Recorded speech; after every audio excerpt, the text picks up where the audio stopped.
These are the 5 signs that an avoidant is hiding deep feelings for you. But here's the thing. You've watched this video before. YouTube is full of them. I mean, for heaven's sakes, I've done them before. So I want to do something unique. I want to make a rule that makes me making this video 10 times more difficult. Any sign that I talk about today must require success story proof. So what constitutes proof? Well, it has to come from the mouth of an actual avoidant, or it has to come from the mouth of someone who succeeded in getting an avoidant back. All right, let's start with sign number 1, indirect acceptance and vulnerability. This is Regina. On March 15th, 2023, I had the pleasure of interviewing her after she had successfully won her, by her own words, dismissive avoidant ex back. Here's what she had to say. I let go of the end picture. For me, I don't want to get married. I already have children that are grown, and I'm not looking for that part of my life to be fulfilled again either. So as far as the end goal for me, it was basically just, are we going to be able to rebuild a solid foundation for when all that's gone? When there's no more kids and when we're just looking at retirement and we're alone all the time. Is that going to be enough?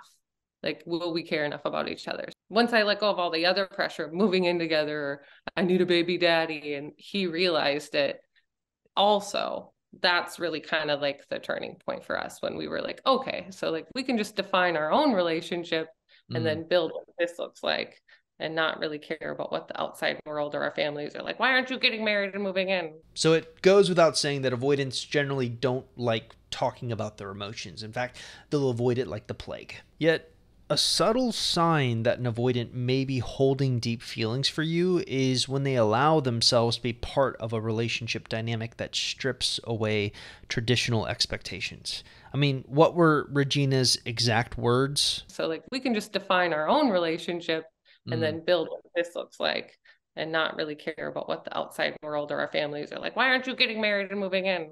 So basically, by accepting a relationship that doesn't follow conventional rules like not moving in together or getting married, the dismissive avoidant is indicating indirectly that they feel secure enough in the connection to invest emotionally on their own terms. Their willingness to stay and build a foundation for the future without feeling pressured is a sign of deeper feelings being at play, especially since they typically shy away from long-term emotional investments. And just a little side note before we move on to sign number 2, you're going to notice a recurring theme throughout this entire video. A lot of the people that I interviewed kept saying the same things over and over and over again, but I'm not going to tell you what that is because I actually want to see if you can figure it out for yourself. All right, let's move on to sign number 2, an emotional pull after personal growth. This is Stacia.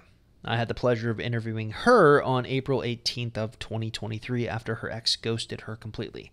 Oh, and when I say ghosted, I mean not the fake air quotes ghosted. I mean he straight up ghosted her out of the blue with no explanation for 2 months. But it's actually this little excerpt from our interview that I'd like to highlight. And when you become that better person that you are, they're just addicted to it. They can smell it and they come back around. And I feel like, just personally, for my situation, if I tried to manipulate him, he would catch on to it, and then it would go right back into the same cycle, and it never changed. He couldn't see, the change, and I didn't see the change because I was being manipulative to get what I wanted.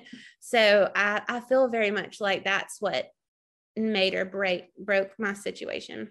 All right, so what is she insinuating here? Well, according to her experience, a dismissive avoidant who has deep feelings but is hiding them may be drawn back to someone when they witness genuine personal growth. Unlike attempts to manipulate or force a reunion, true self-improvement acts as a powerful, almost magnetic-like force. Avoidants who are typically wary of emotional dependence may feel safer re-engaging with someone who demonstrates self-sufficiency and inner strength. Notice how Stacy describes that after she worked on herself and stopped trying to manipulate her ex back, he was naturally drawn to her.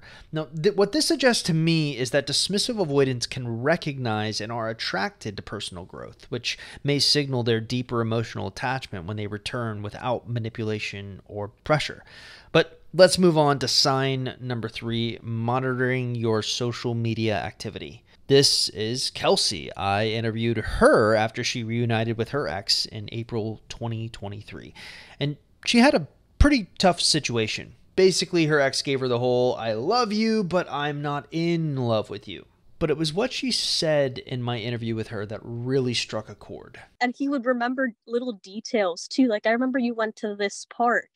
And so I was really amazed, and I was like, oh, wow, he actually pays attention to my stories. Wow. So, yeah, that was really great to know. So what is Kelsey saying here? Well, even though avoidants often seem emotionally detached, they may secretly keep tabs on you through indirect means like watching your social media posts. In Kelsey's case, her ex admitted to watching her stories and remembering small details, even though he avoided her in person.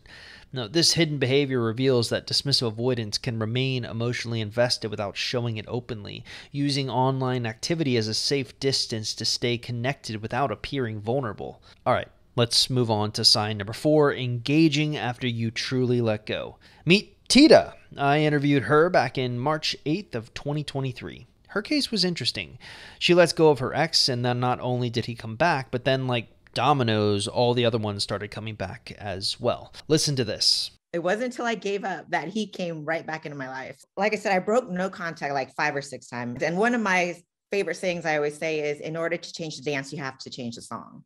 And I felt like I was just repeating the same song over and over to where nothing was happening. And I felt like, all right, this is too crazy. I just need to let him go. So like I said, I told him to F off, and I completely dropped off the face of the earth to him. He never heard a peep from me, but my social media was still active. I was posting where I was going, what I was doing.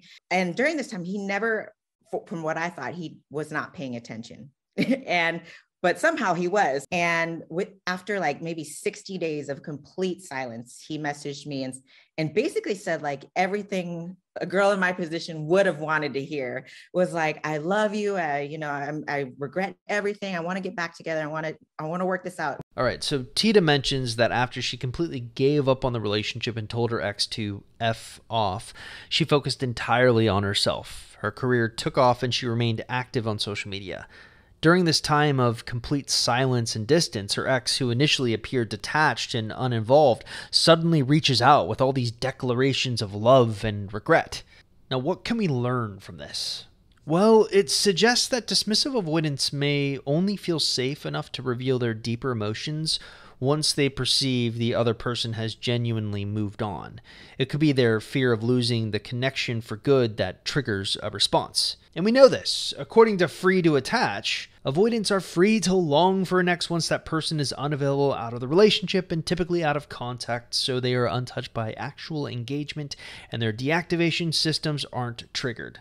So basically, it's only after an avoidant essentially sees you move on that they give themselves permission to miss you. But do you remember way back towards the beginning of the video I made this like offhand comment about there being a recurring theme? Well, this is the theme. I mean, look at the one through line that connects everything so far. I've shown you 4 success stories that I've personally interviewed. Regina, Stacia, Kelsey, and Tita. All of them had avoidant exes who came back. For Regina, her avoidant comes back once she, in her own words, lets go of all the pressure of moving on. For Stacia, her avoidant comes back when, again, in her own words, she stopped focusing on him and started focusing on herself. For Kelsey, her avoidant comes back when she starts doing things away from him, like going to the park and moving on. And then finally for Tita, she literally says she let go, and that's when things started clicking into place. All 4 of the success stories I just mentioned have some element of letting go involved. Why? Why is this so effective? Well, the pattern of letting go seen across all 4 success stories works because it shifts the dynamics of the relationship in a way that addresses the avoidant's core fears and needs. See, avoidants typically struggle with emotional intimacy and fear becoming overwhelmed or trapped in relationships, which leads them to pull away or withdraw when they feel pressure or expectation. We know this. I've basically structured this entire YouTube channel about this thing. When the other person in the relationship lets go, it removes this pressure by focusing on themselves rather than the relationship or the avoidant partner. The dynamic changes from one of pursuit to one of distance and independence. This, of course, creates a safe emotional space for the avoidant partner.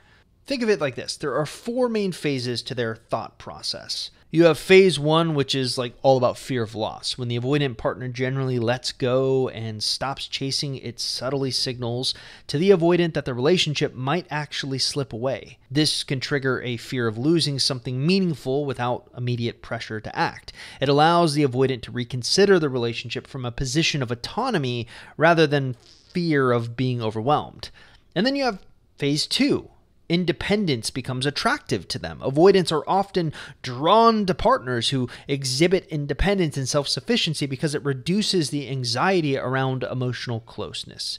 When the partner focuses on their own growth, it signals to the avoidant that their space and boundaries are respected. This creates a pull effect where the avoidant feels safer re-engaging on their terms, which triggers phase 3, breaking the pursuit cycle. By letting go, the partner disrupts the cycle of emotional pursuit, where the avoidant continually withdraws as their partner pushes for connection.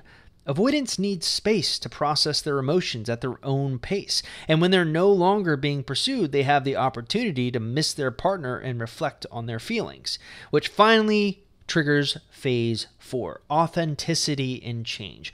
All 4 success stories I just took you through reflect the importance of genuine personal growth. Letting go isn't about manipulating the avoidant partner. It's about truly focusing on yourself and becoming stronger and more fulfilled independently.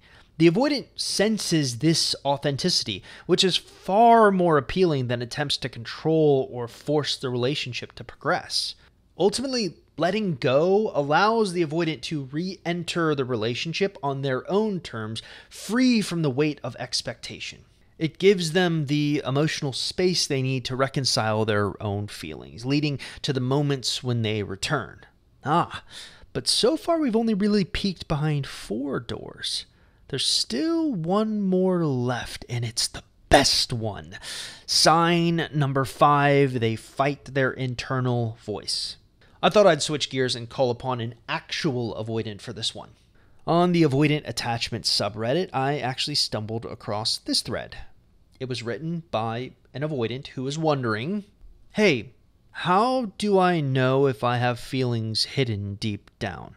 Now I'm going to spare you and not read the whole thing for you. I'll just give you an abbreviated version, but it essentially goes like this. Hi, I'm an avoidant and struggling to understand my feelings. For years, I've avoided relationships, saying I don't like anyone, but now I'm getting close to a friend. We spend a lot of time together, and I feel safe and happy around him. He's kind, patient, and secure, but my inner critic keeps picking at his physical appearance, even though I know he's exactly the type of person I've always dreamed of being with. I'm confused if I'm genuinely not attracted to him or if my fears are clouding my feelings. I love hugging him and feel happy when I see him, but I haven't been attracted to anyone in a long time unless they're unavailable. He's a great guy who respects my space and never pressures me. I worry I'll miss out on something special if I run. How do I silence my fears and see things clearly? Could physical attraction develop over time with trust? Is the fact that I'm questioning this a sign that I do have feelings? I don't want to risk hurting him if I'm unsure. Here's what I think is happening. I think this whole write-up is literal proof of what it looks like in real time when an avoidant is having this battle internally about if they like someone or not. I mean, think about it for a moment. You've got the internal struggle between their desire for connection, and you have the critical voice that tries to push them away. And that's a common thing. Avoidants often experience conflicting emotions when they get close to someone, and their defense mechanisms kick in to protect them from potential emotional pain. In this case, the avoidant's internal critic focuses on superficial aspects like physical appearance to rationalize why they shouldn't pursue the relationship, even though all the deeper signs, feeling safe, valued, and happy, are actually pointing in the opposite direction. The fact that they're questioning their feelings so intensely is a sign of emotional depth. Avoidants tend to deny or suppress their emotions, but when those feelings become undeniable, the internal conflict begins. This battle between their fears and their emotions can manifest as self-sabotage, where they latch on to surface-level flaws or reasons to avoid vulnerability, even though their heart is telling them otherwise. What's kind of profound about this is the very act that they're having this debate is essentially proof that they do have deep feelings. Think of it like this. If there was no emotional investment, there would be no internal struggle. The avoidant is trying to protect themselves from the potential hurt of falling for someone, but in doing so, they are actually revealing how much this person means to them. The critical voice serves as a defense mechanism, but the persistence of these thoughts shows that the feelings underneath are real and significant. Fears often translate into disgust or rejection as a way to distance themselves from vulnerability. Yet, the fact that they're wondering if these feelings could deepen with time and that they hope that there's something real beneath their fears, it's a strong indicator of attachment. Avoidants often resist acknowledging their own emotional needs, and this resistance is precisely why they end up feeling conflicted. In fighting their internal voice, they are also fighting against their instinct to run, which suggests that this person has already touched them on a deeper level than they are willing to admit. The true sign of deep feelings here is the fact that this avoidant, despite the internal conflict that is going on, harbors this deep hope that those fears subside. This internal fight reflects not just uncertainty, but a fear of what those deep feelings could mean: vulnerability, connection, and the possibility of emotional risk.